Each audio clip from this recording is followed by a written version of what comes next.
Okay, students. So, in geography, we started the chapter resources. I've gave you the idea about the types of resources, right? So today we are going to discuss about what happens when we indiscriminately use the resources. Indiscriminate means in a non-judicious way or over exploitation. Clear? What happens, क्या होगा जब हम उसको अपने मर्जी से बिना सोचे समझे इस्तेमाल करेंगे. Clear? So we have to face some problems if indiscriminate use of resources takes place. We face problems. What problems, what consequences are you facing? Okay, what consequences we are facing or we are going to face? Okay, if we are indiscriminately using the resources, the first thing, depletion of resource. Depletion of resource deplete करेगा, खत्म हो जाएगा. Clear? Second, अगर हम indiscriminately use कर रहे हैं तो रिसोर्स सिर्फ कुछ ही लोगों के पास रहेगा. Okay, it will be accumulated in few hands, accumulated okay into few hands. कुछ ही लोगों के हाथ में सारा रिसोर्स रह जाएगा और सोसाइटी डिवाइड हो जाएगा रिच और पुअर में. क्लियर? जिसके पास रिसोर्स रहेगा वो रिच, जिसके पास रिसोर्स नहीं रहेगा वो पुअर, जो कि आजकल हो रहा है. जिसके पास बेसिकली तुम देखोगे तो ओवर एक्सप्लॉइट कौन कर रहा है? अमीर लोग. अमीर लोग रिसोर्सेज को इस्तेमाल कर करके और अमीर बन रहे हैं, और गरीब लोग जो रिसोर्सेज को प्रॉपरली यूटिलाइज नहीं कर पा रहे वो लोग वैसे ही रह जा रहे हैं. Means the society is dividing into two halves. Those who have resource, those who do not have resource. Those who have resource will be called as rich, and those who don't have resources will be called as poor. Clear? Third problem क्या होगा? Environmental crisis होगा. There will be environmental problems of crisis. अगर हम over exploit करेंगे, non judicious use करेंगे resources का, तो वो environmental crisis like global warming, ozone layer depletion, pollutions, different kind of land pollution, soil pollution, your water pollution, air pollution, ये सब होने वाला है. Clear? So this was a great point or great agenda upon which the whole world was pondering, thinking कि क्या किया जाए. Okay? So तब बात किया गया सस्टेनेबल डेवलपमेंट का. क्लियर? जब इतना प्रॉब्लम हुआ रिसोर्सेज के अवेलेबिलिटी को लेके, तो लोग बात किए कि एक ऐसा तरह का डेवलपमेंट हमें करना चाहिए. ओके, क्योंकि रिसोर्सेज सबके लिए इंपॉर्टेंट है. ऑल ओवर डेवलपमेंट के रिसोर्सेज इंपॉर्टेंट है. अगर रिसोर्सेज नहीं रहेगा तो प्रॉब्लम क्रिएट होगा. तो क्या करेंगे हम लोग? सस्टेनेबल डेवलपमेंट करेंगे. क्या है sustainable development? Very simple. Use the resources in present time in a proper way, in a judicious way, okay, so that we have not to compromise with the future. ऐसा नहीं होना चाहिए कि future में हमें कुछ प्रॉब्लम हो, future generation को कंप्रोमाइज करना पड़े. क्लियर? प्रेजेंट में भी यूज करो, इस तरह यूज करो कि वो फ्यूचर में भी वो काम आए. Clear? This is called as sustainable development. तुम्हारे ज्योग्राफी बुक में पूरा प्रॉपर डेफिनेशन दिया है, पढ़ना उसको और वो नोट्स को कॉपी कर लेना.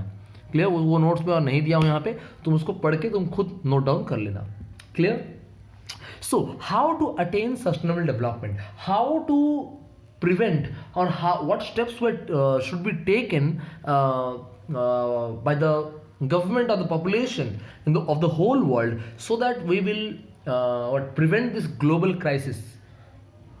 In 1992, okay, in 1992, from 3rd to 14th June, 14 से लेके 14 जून तक रियो डी जेनेरियो में, ओके, रियो डी जेनेरियो में अर्थ समिट हुआ. Clear? Earth summit. Approximately 100 leaders, world leaders आए. क्लियर? उसको हम बोलते हैं अनसेड, UNCED. Okay, UNCED. उसको हम और एक नाम से भी बुलाते हैं, United Nations conference for environment and development. Clear? कुछ ऐसा है, उसका बुक में दिया गया है. United Nations conference for environment and development, Rio de Janeiro earth summit में ये कॉन्फ्रेंस बैठा था और वहां पे डिसाइड हुआ, क्लियर, अर्जेंट एनवायरमेंटल प्रॉब्लम्स के बारे में। And this earth summit decided to protect the environment so that we can attain socio-economic development। 3rd to 14th जून 1992 में रियो डे जेनेरियो ब्राजील में अर्थ समिट हुआ, अर्थ समिट, जहां पे unsaid conference रखा गया। अनसेड या UNCED means United Nations conference for environment and development, clear. तो ये यहाँ पे क्या डिसाइड हुआ, एनवायरमेंटल प्रोटेक्शन, एनवायरमेंट प्रोटेक्शन और सोशियो इकोनॉमिक डेवलपमेंट पे ध्यान दिया गया। और उन्होंने एक एजेंडा 21 बनाया। What is agenda 21? Let me tell you, 1 minute. Agenda 21, agenda 21 ये क्या है? ये एक डिक्लेरेशन है। ये सोच लो एक तरह का एक बॉन्ड है, क्लियर, एक तरह का नोटिस है जो एक्सेप्ट किया गया सारे वर्ल्ड लीडर्स के द्वारा, क्लियर। ये वही तुम्हारा जो रियो डे जेनेरियो अर्थ समिट था, वहीं पे ये एजेंडा 21 डिसाइड किए लोग, clear.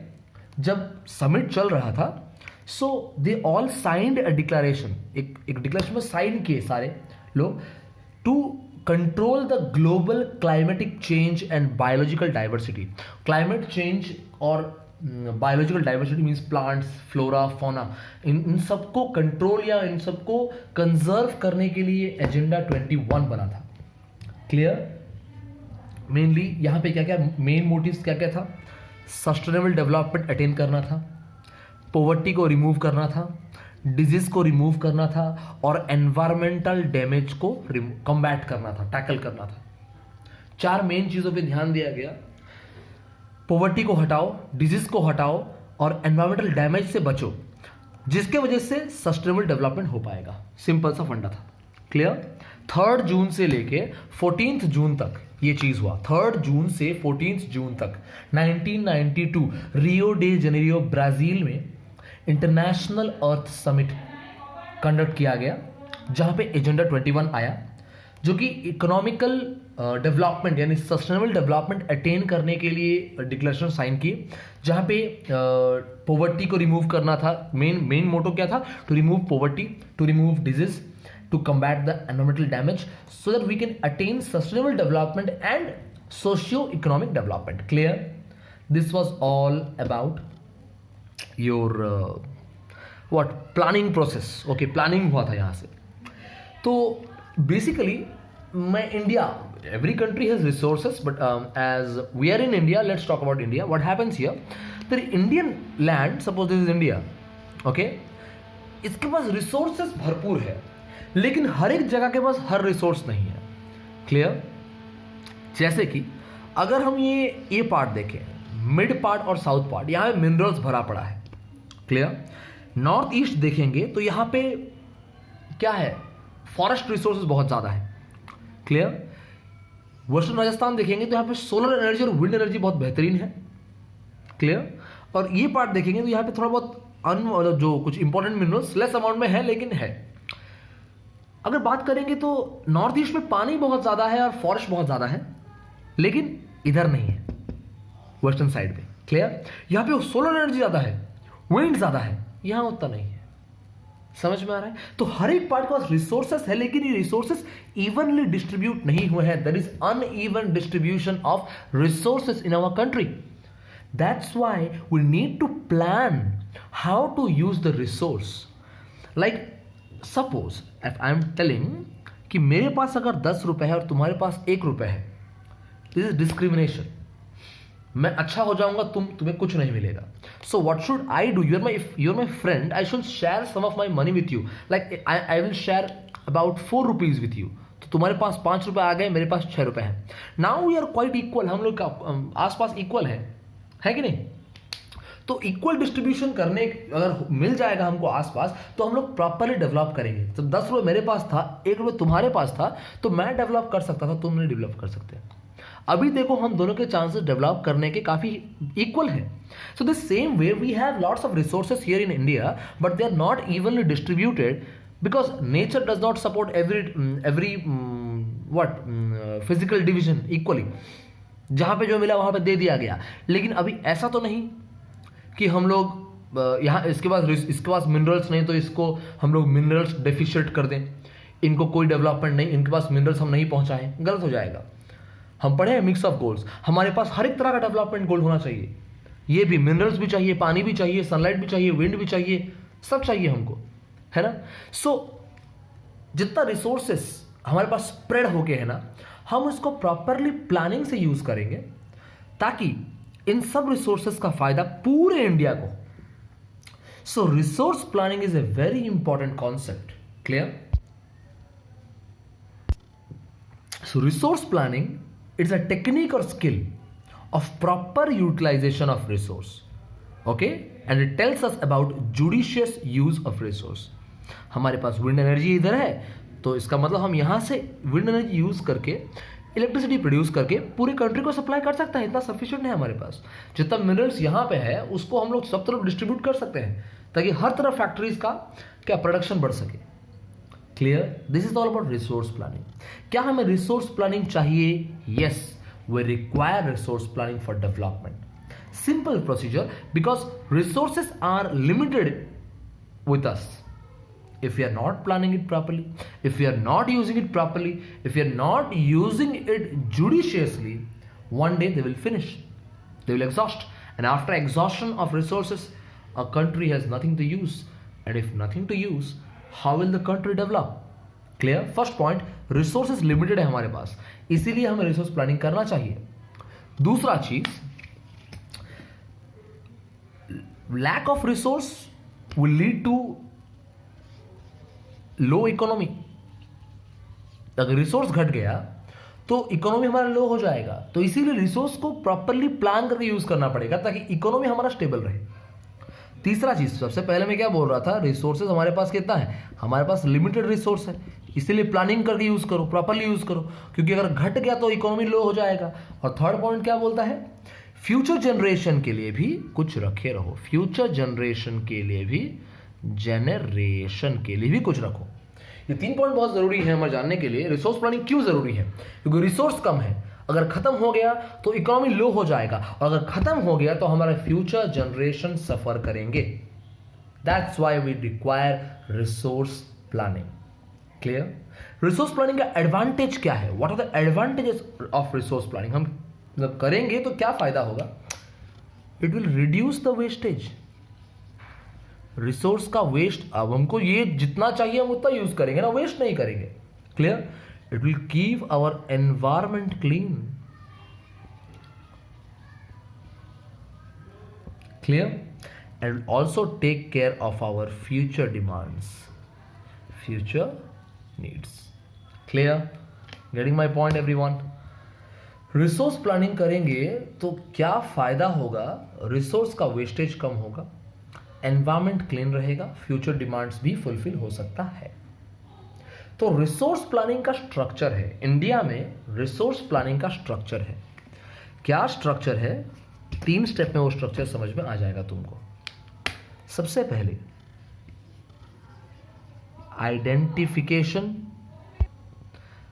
Identification and inventory of resources. पहले पॉइंट्स लिख दे रहा हूं, रिसोर्सेस. क्लियर? पॉइंट्स लिख दे रहा हूं, फिर समझ में आ जाएगा तुमको.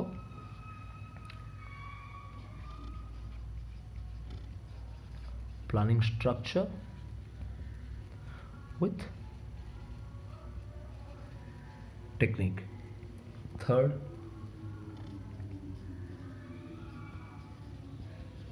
Matching resource development with national development plans. Okay, let me explain you. 3 point दिया हूं यहां पे. सबसे पहले तुम्हें रिसोर्स प्लानिंग करना है तो पहले ढूंढो, पहले आइडेंटिफाई करो एक लोकेशन में क्या क्या रिसोर्स है. Identification and inventory of resources.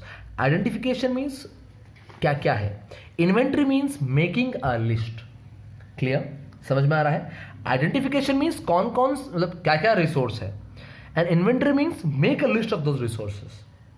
पहले देखो कौन सा जगह में क्या क्या रिसोर्स मिल रहा है और उसको लिस्ट आउट करो। ये कैसे पॉसिबल हो सकता है? क्लियर?